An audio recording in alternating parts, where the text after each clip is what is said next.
Вообще смысл жизни человека, любого, да, это в том, чтобы развить свои отношения с Богом. Разными способами это можно делать через свою деятельность, да, через духовную практику. Но так или иначе, это смысл жизни. Если человек ставит своей целью что-то другое, любой другой смысл жизни, этот же самый смысл его в конце концов предаст, чтобы это ни было, да.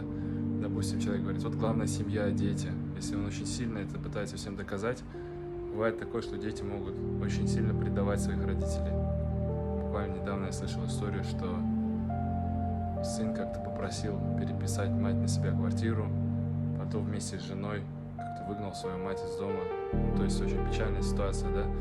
Понимаете? То есть слишком сильно там надеяться на детей и ставить это смыслом жизни, это как-то не так надежно, как хотелось бы, да?